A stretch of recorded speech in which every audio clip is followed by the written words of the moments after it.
Welcome to Facts TV News, where everything is true. 8 remain in hospital following two-vehicle crash in Hanover. Two of the persons in a tour bus and truck that were involved in a two-vehicle collision on the Orange Bay Main Road in Hanover Saturday afternoon were trapped and had to be extricated from the wreckage by firefighters.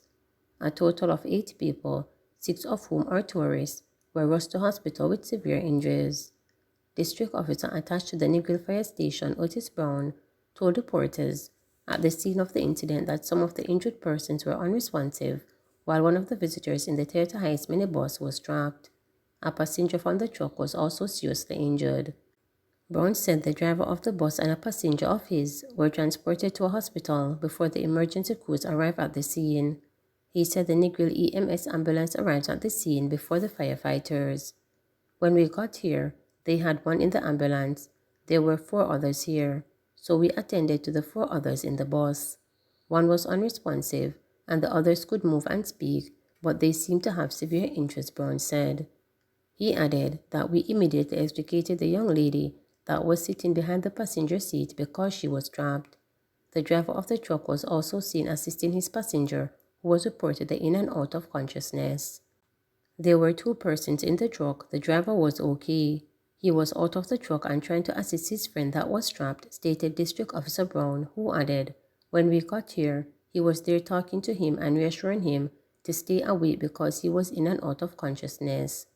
The driver of the truck later received medical checkup at the Noel Holmes Hospital in Hanover. All 8 accident victims remain in hospital. The tourists were traveling from the direction of St. James towards Negril, and the truck was going in the opposite direction. It is not clear how the collision happened. 2 ambulances from the Emergency Medical Service EMS department from the Negril and Savannah Lamar Fire Station responded to the call which received at 3:25 p.m. 2 fire trucks, one from Lucy and the other from Negril, also responded. Monkeypox patient says health officials lying. The 39-year-old man, who local health authorities last week said had tested positive for monkeypox, had rubbish the health ministry's version of his departure on Saturday from hospital where he had been in isolation. In an exclusive phone interview with reporters, the man, a native of Clarendon, who had migrated to the United Kingdom several years ago, said the statement about him breaking out of the hospital is false. I said, Doctor, I am leaving at 11 a.m. and I am going to my yard. That's what I said to the doctor loud and clear several times, he related, explaining that he walked out of the hospital freely to take care of his 5-year-old daughter who has traveled with him and who was distressed. Explaining his ordeal to the reporters, from start to finish, he said, when me come down June 30, me kinda did feel a little pain in my back. I wasn't sure of the pain I was feeling.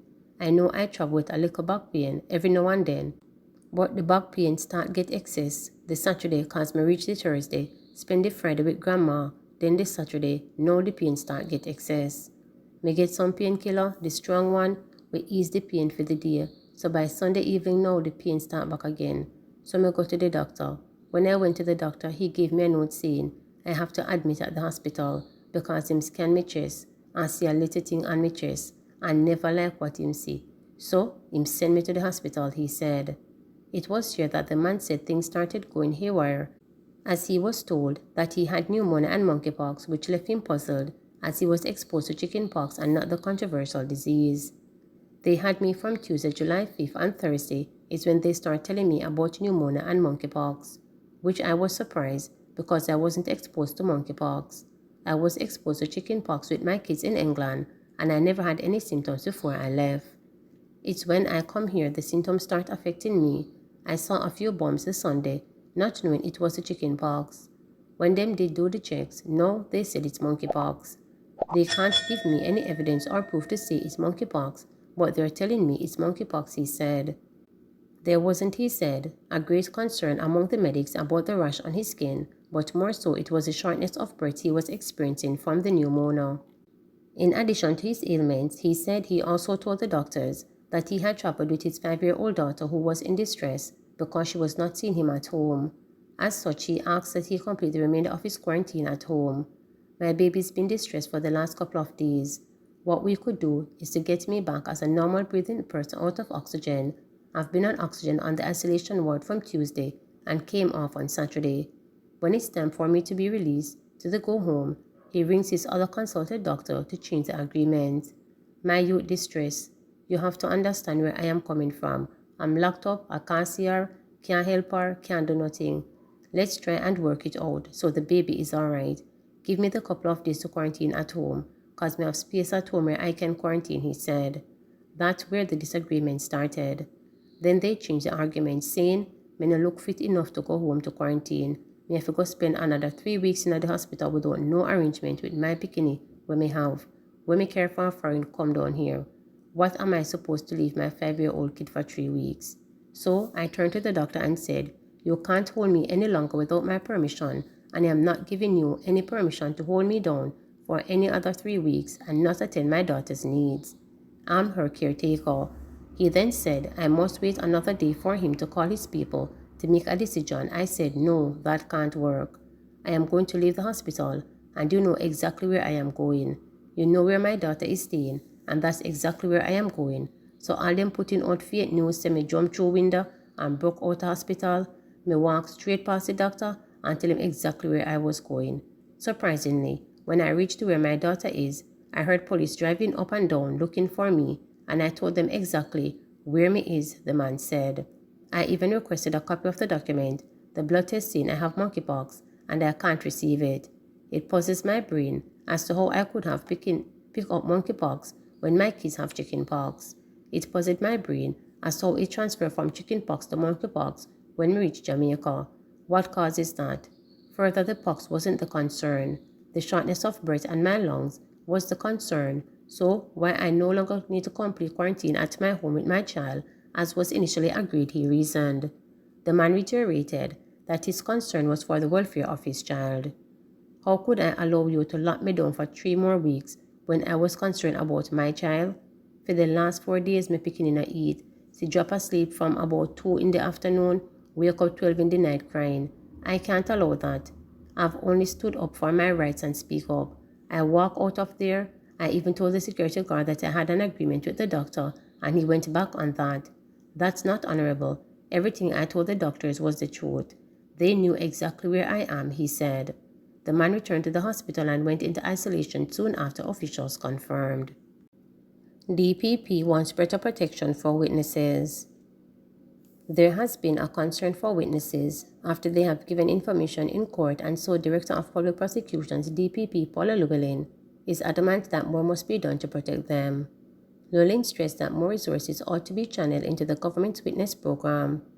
The whole question of witness care as it relates to persons who are incarcerated serving a sentence and, for example, in a gang case, decide to take advantage of the Plea Negotiations Act Section 20, says if you offer or if you assist the prosecution of the investigation in a particular case, you can get a reduction in your sentence. Llewellyn said while presenting at a symposium on prison reform hosted by Improved Access to Justice in the Caribbean Impact from July 5 to 6 at the St. Kitts Resort and Royal Beach Casino in this eastern Caribbean island. Llewellyn added that due to prisoners taking advantage of the act, the system has been able to prosecute successfully.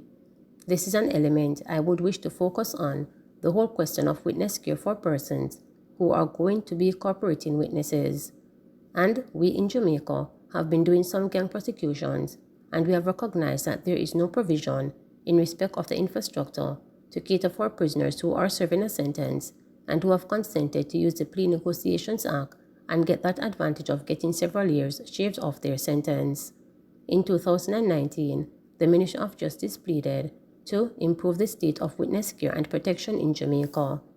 Former Executive Director of the Legal Aid Council, Hugh Faulkner, who represented the Ministry of Justice, was speaking during the open session of the court's first Comprehensive Witness Care Conference, which was held at the Faculty of Law at the University of West Indies on July 19, 2019.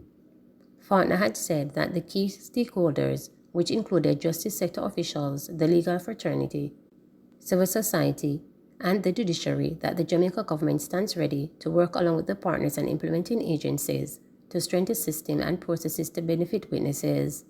Chief Justice was also at the 2019 conference, which was a multi-agency collaborative initiative involving the Justice Ministry, Global Affairs Canada, the United Nations Development Programme, and Justice Undertakes for Social Transformation program. The Chief Justice, too, called for equitable justice services for witnesses. However, the first problem, Llewellyn said, is housing informants in the same prison as the people they are working against. You can't keep them in the same facility in respect of the accused that they are going to be given evidence against. You can't do that, she lamented, highlighting the possibility of witness intimidation. Llewellyn also exampled one man who recently pleaded guilty to 11 counts of murder and is part of a gang in Jamaica without detailing names and location. Through him, we have been able to bring down another 3 or 4 members of the gang. But when we do these plea deals, we cannot make it public because it will sensitize the gangs or the gangsters that this plea deal is what is going to bring them down and they will target their families. That is something witnesses worry about, how to make sure their families are protected while they are incarcerated. The Witness Protection Program people at the Ministry of National Security who made a deal with members of the family of the incarcerated individual, we have to communicate with them and to make sure that they understand that the administration of justice will be enhanced by that extra witness care being given. It is difficult because they are incarcerated, so we have to depend on the correctional authorities to be responsive, and usually they are, but sometimes the bureaucracy gets them, Llewellyn stated. Please remember to subscribe, like, share, and click the notification bell for daily updates.